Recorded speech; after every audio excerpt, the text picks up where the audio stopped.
Welcome to the Wellness as a Way of Life podcast, your one-stop, all-encompassing source of wellness, knowledge, wisdom, inspiration, and motivation.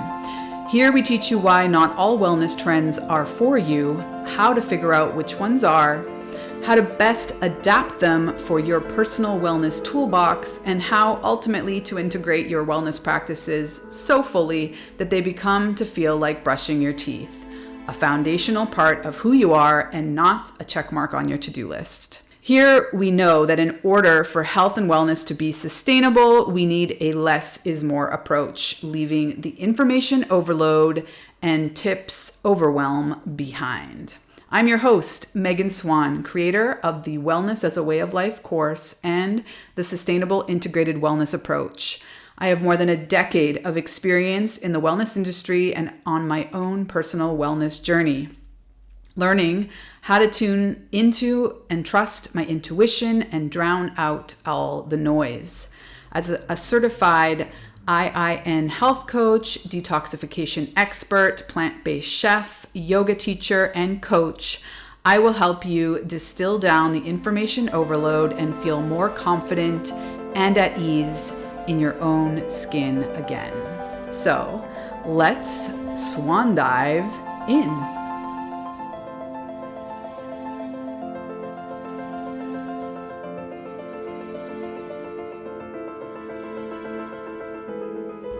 Welcome back. Today we have a special guest on the podcast.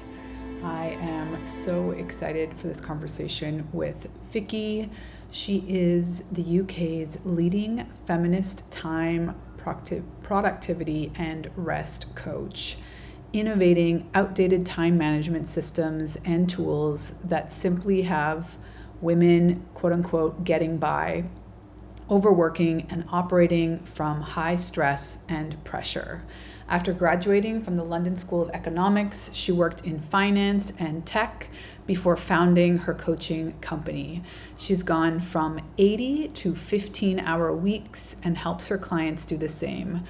She helps them create plenty of time and succeed more because they do less. She also hosts the Top 1% Feminist Time, Productivity, and Rest podcast, downloaded over 600,000 times. I can't wait to get into it with Vikki. She is a wealth of knowledge and experience in reframing our mindset around time, rest, productivity. We even talk a little bit about pleasure. These are all key things to consider when we are carving out our life and our lifestyle with this idea of wellness as a way of life. In order to make our lifestyle sustainable, it really needs to be designed in a way that can support us in the long term. Of course, we can all adapt to, hectic, crazy, busy, layered scheduling. That doesn't mean that we want to maintain that, and quite honestly, we cannot maintain it. It's going to catch up with us in one shape or form sooner or later. So excited to get Vikki's perspective on all this. Looking forward to introducing you. So let's dive right in.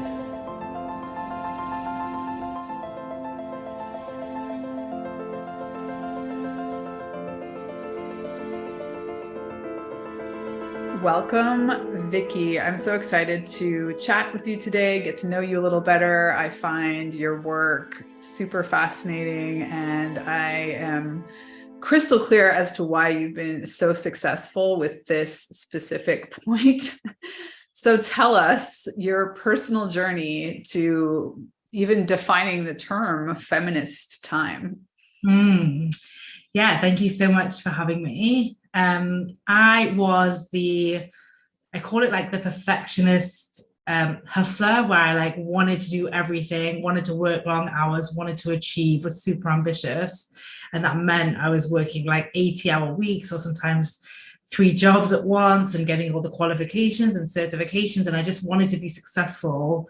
And I thought that meant giving more time, working longer hours. And fast forward a few burnout episodes, and I grew my coaching business. I went all in on my coaching business late 2019, and I achieved, I think we spoke about this already, my 3-year goal in 6 months. And I was working the least that I'd ever worked, and like it didn't make sense for me at the time. And I really sat with like, how was I able to do that? Why was I able to do that? And actually, even during that time, I think I started with 6-day weeks and I ended that at 4, and now I work 15 hours. Really like unraveling this narrative that we have that things take time.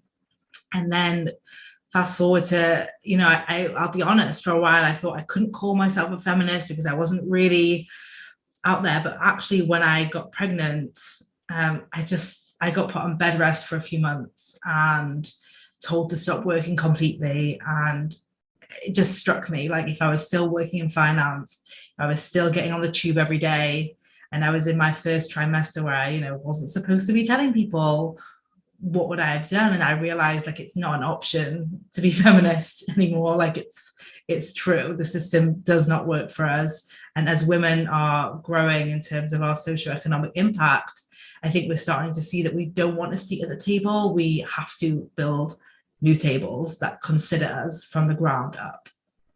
So what's the main story that you encounter that women have the hardest time letting go of around time?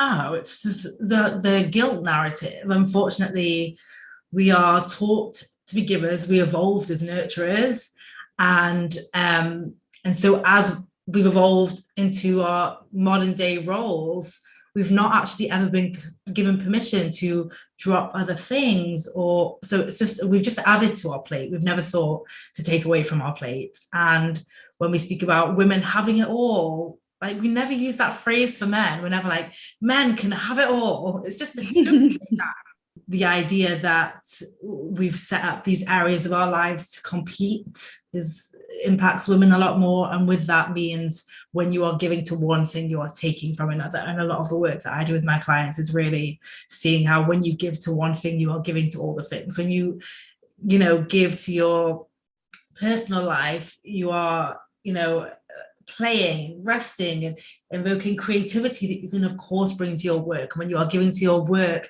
you are fulfilling purpose and legacy, and all of these things that, of course, then impacts your personal life. So yeah, I love that. I find it's an essential part of my work as well, to help people in general, I think, but particularly women, reframe rest as a wise investment in themselves, and therefore their career, their journey, their dreams, their family.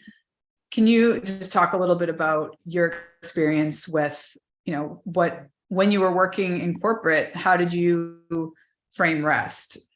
Well, when I was working in corporate, I didn't frame rest. I was very much like I'll sleep when I'm dead. I want to do all the things, and not just in work, but in my personal life. I could have 3 back-to-back social plans in an evening. So I wasn't thinking about rest at all. To me, I was really the epitome of the rest is wasteful mindset. And now obviously it's a completely different ballgame. I even host something once a year called Rest Week, where I really guide people through rest and teach about it, because how I see rest now is way more broad and expansive, in terms of rest is less about doing nothing, although we need to be doing more of doing nothing. Mm-hmm. How I teach and speak about rest is not resisting the moment you are in. That's important, because a lot of my clients will say, well, I tried to rest and I lay on the sofa, or I got into bed for a daytime nap, and I spent the whole time feeling guilty and thinking that I should be doing other things, and that's not restful. So if we're doing that, we're not actually nourishing ourselves with rest. So that's why I think it's important to, if you are starting with I'm just going to try and lie down and switch off, go for it. But if it feels terrible, start thinking about actually where do you already feel like there's no resistance to what you are doing. For someone, it might be actually when I'm chopping up vegetables. For someone else, it might be when I'm doing the gardening, and start to see where you are already doing a really great job of resting. I like that. Yeah, I find that a lot of women in particular, and myself included, I have to stop myself at times, we want to like make our rest or our break or our time off as efficient as possible. So we're multitasking, but in the realm of things that in theory provide us inspiration, motivation, or joy, but you're still consuming content. You're still on in some shape or form. And I think increasingly it's becoming a lost art or superpower to do more of nothing, or just to really be present 100% in whatever you're doing, be it chopping vegetables or the gardening. Yeah, I don't garden, but it's an ideal. I water plants. How about you? Do you find you have to stop yourself from layering your rest with other things? I mean, not now.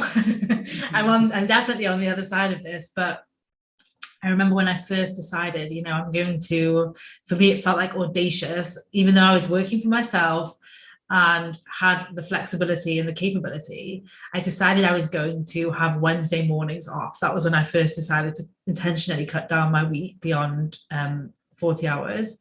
And so I decided I was going to have a bath on Wednesday morning. And then I decided I was going to go for a walk and then had a bath. And then before I knew it, I'd structured this time so much so that if I didn't follow the structure, then I was doing something wrong. And that was a big learning and unraveling of, you don't have to have all your time accounted for, like exactly like what you're saying.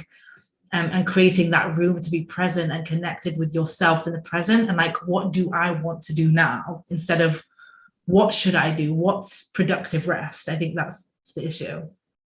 Yes. I was actually just on a podcast and we were talking about this, helping ourselves, give ourselves permission essentially to structure, specifically it was around morning routines, because so many people like get on this morning routine bandwagon and then they feel like they've been pulled down this dark rabbit hole of self-judgment when they don't get it done, or they don't do it, like you say, in the exact same order that some expert said it needs to be carried out. And there's just all these additional unnecessary narratives around something that's supposed to be filling you up, relaxing you, helping you be more intentional, self-care.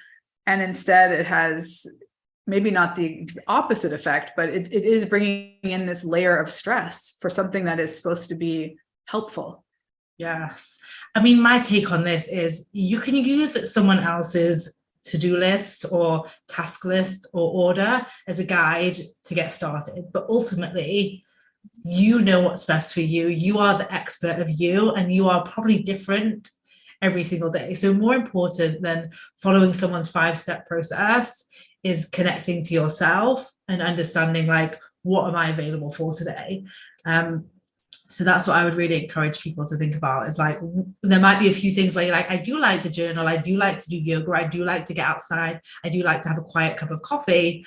Okay, great, but you don't need to do all 4 of those every single day, and just thinking like, what do I feel like I want to do today? And we've kind of been shamed away from like, if you don't plan it ahead of time, you'll be lazy and do nothing, which by the way is also going to be a good thing probably, as we're chronically under-rested. But I would really, if you are letting shame drive your decision to do things, particularly in the morning, it's going to stay with you all day and nothing is going to be good enough.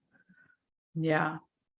So it's quite a dramatic change that you go from, 80-hour weeks to 15-hour weeks. So can you give us some, like a little bit of a map or, a list of 2 or 3 tips for someone to even get their head around, like, how did you do that? And what are the shifts that are required internally that you might even consider leaning that way? Mm-hmm. Yeah.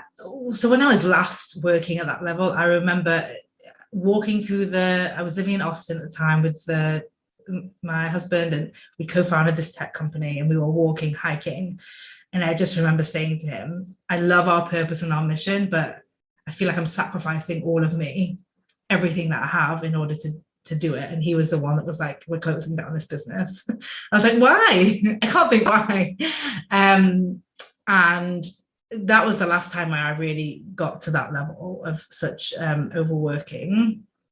And at the time, and it was working and then events in the evening. It was nonstop, really. 80 hours is probably not accurate. Conservative. 100, yeah.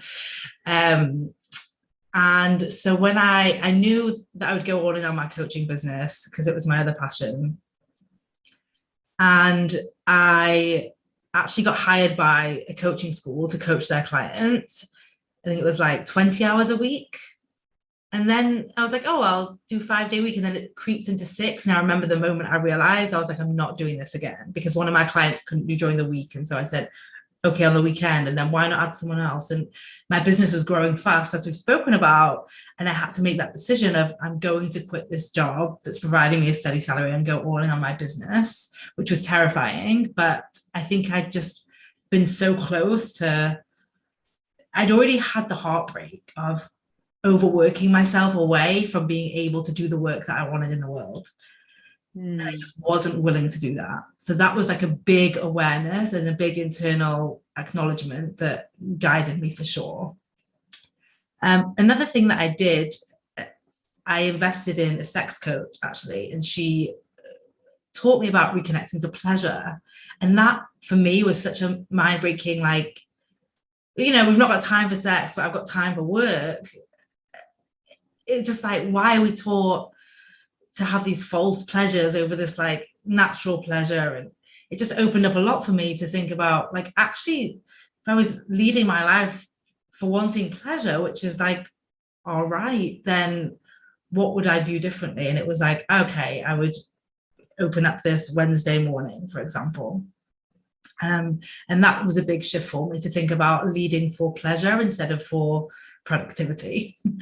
And then the big thing, and I think it was helped by the fact that I did, reach a lot of my business goals very fast, was this understanding that things don't take time. And if they don't take time, then we don't need to give extra time to things. Like, me working less doesn't mean I care about my business less, because a lot of people that I'll come across online, they're like, I care about my business, that's why I show up sick, that's why I push through. And I'm like, what if you cared about your business and that's why you rest? What if you cared about your business and that's why you work less, right? Like, just understanding that that's an inherited narrative and norm. But actually, most people that I speak to aren't achieving more because they're working longer hours. They are getting close to burnout. They are exhausted. They don't have the capacity to be as creative. They don't have the patience with themselves, their teams, their families. Like, what if less time is actually the best gift that you give your work goals and your personal life? Yeah, so I think those are all so key. The awareness piece, the shifting pleasure as like a focal point or a lens with which to make decisions, and ultimately coming back to just the reality that the more time spent is not, like, that is a false narrative. So when you're talking about all those things, I immediately see that you must have clients that, you're helping them work through a lot of fear. And you even said, it was like scary, that moment when you're wanting to go all in on your business and essentially let go of this, quote unquote, fail safe or safer, socially acceptable 9-to-5 scenario where you know what the income's going to be and all that. So, but I'm curious more of working people through that fear of actually just trying to trust in this idea that working harder and longer hours is not going to result in more satisfaction, faster development in your career, more money. Well, you mentioned the two key words there, which is like fear or trust. And the way I see it, we are either in a fear-based mindset and model, or in a trust-based mindset and model. And when we are in the 40-hour week, I call it the follower mindset, because that's just what we've been taught to do, and we're doing what we're told, we are actually being guided by fear. So the idea that when we work less, we expose more fear, it's like we expose the existing fear. That fear is there. And then we get to move it consciously towards trust. So actually the opportunity for trust often comes from not doing what we've always done before, or not doing what everyone else is telling us to do. It requires us to build trust, exactly like what you were saying about the morning routine. You know, we have the fear base, which is this person said I must do this in order to be successful, and we spend all of our time thinking I'm not going to be successful because I've not done it. Or we say I'm going to trust that I know what's best for me in the morning. Now, at first, there is that discomfort of change that is always present whenever we change anything. But actually, that's one of the key reasons why working less is a tool to actually higher productivity and better presence, because it requires you to unearth the existing fear and actually solve for it. Can you give us an example of a couple tools that help women specifically shift the perspective around productivity? Yeah. So around productivity, in what sense? Well, let's focus on this idea that multitasking is ideal and efficient. Yeah. So it's funny because, you know, I work with people, I help them time hack, and a lot of people, when I tell them I do time hacking, they're like, oh, I have multiple screens open and I do all the things. And they really think it is this idea of like multitasking, multi-screens, multi-windows. And that's how you time hack, because it's about squeezing the most in less time. When it's the opposite, it's about creating focus and doing less at any point in time and creating presence. But speaking about tools and how to get it done, it is literally a matter of understanding there's a few things, steps along the way. But the first thing that is always impactful is explaining to people why you are how you are, and that it's not your decision, it's an inherited, even an indoctrinated way of working and thinking, and really holding up that mirror and saying, this is what you are saying. Another simple, powerful thing for anyone listening that's like, well, no, I like working long hours or whatever it is, I don't mind.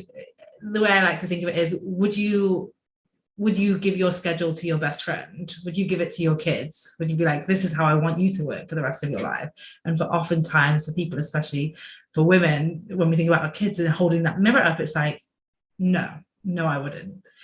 And that allows my clients to either give the buy-in to keep moving and to create the change, or to decide, actually, I would choose this for them and I'm not going to choose to change this.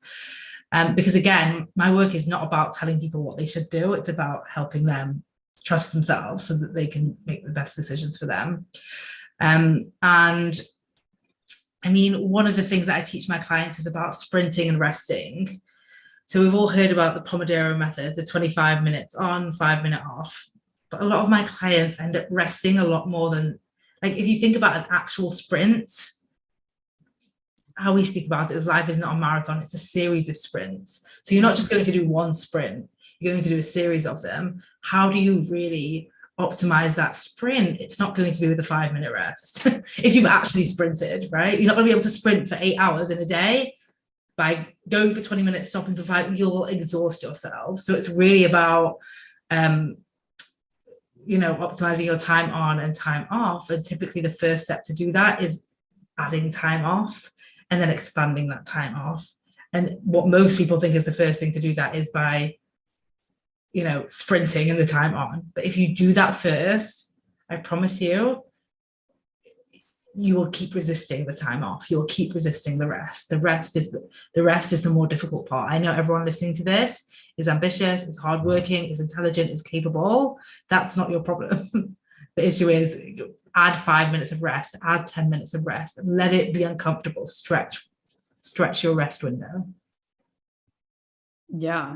And I can see, a lot of the stretching required is mental, right? It's just trying to let go of the shaming yourself, essentially. I think particularly as women, we have this very strong narrative that it's Well, and I would argue it's an added layer if you're also a mother. Mm-hmm. So it's like a double layer of, you should be doing something other than nothing, or something for yourself, or, you know, even if you can maybe reframe rest to be an investment and required. I think it's this internal conflict in the moment that you're self-judging, and out of body experience that you should be doing something else is so strong. Mm-hmm. Yeah, absolutely. Because of my background in finance, I do have a course called the Time Investing Sprint, and it does like allow us to change how we think about time and start seeing it as an investment. And when we start to think of it that way, we start making decisions that are more sustainable, that based off of like a return instead of just what's often been taught to us. But you're absolutely right. Mindset and how we think is a huge part of it, and especially how we think about ourselves. Like I was saying this to some clients today. One of the biggest waste of times is actually the time we spend putting ourselves down and judging ourselves. And say, I can't do this, or I'm going to be bad at this, or I can't let other people down, or this is too hard, or I'm not smart enough, or I'm not good enough. All of that, it's like not only the time wasted when you are saying it, but it's literally 10x that, because you're then putting on this like heavy weight that you then have to like go and do that project with, or go and do that work with. And actually, I say our brain is our number one time tool. If we want more time, it starts with the brain.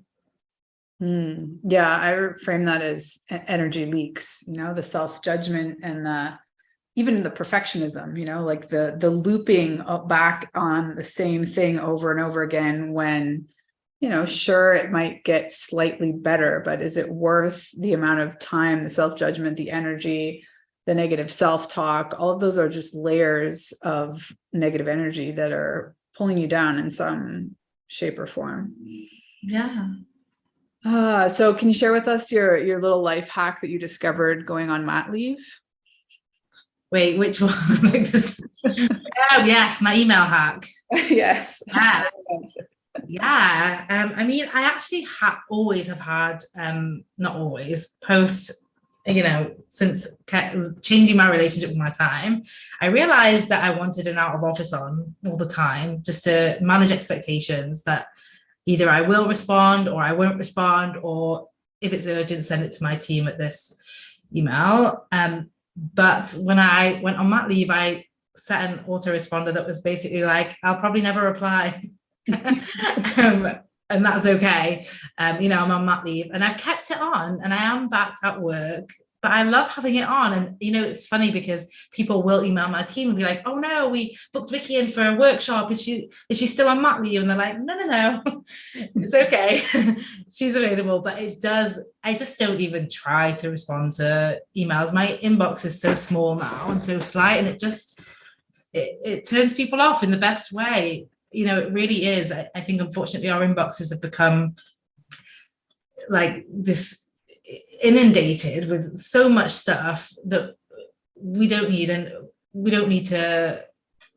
It's just such a time suck. It's such a low value time suck that 1% of emails probably need to be responded to, and that's what I do. So I have my autoresponder for maternity leave. I have no plans of taking it off. I've literally had people email me and then apologize with another email like, oh, sorry for disturbing you, we'll take you off our list. I'm like, see, I don't even need to tell people to take me off that list. It's so beautiful.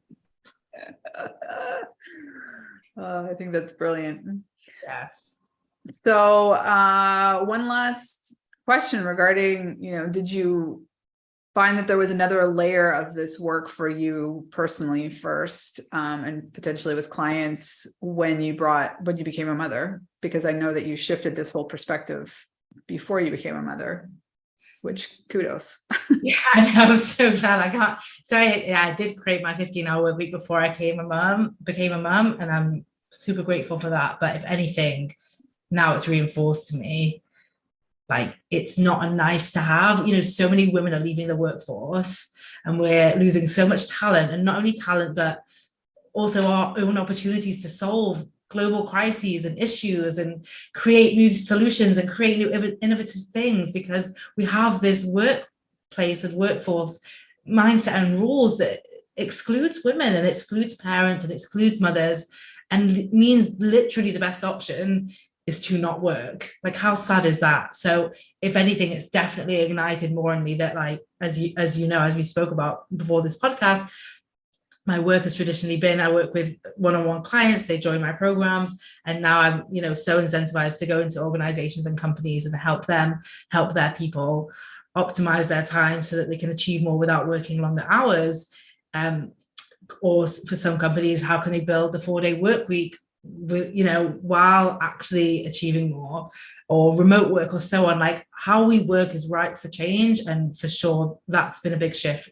From before mat leave, it was just working direct with clients, and coming back from mat leave, I was like, I'm going into businesses. So that's been a big thing. And I would say also, you know,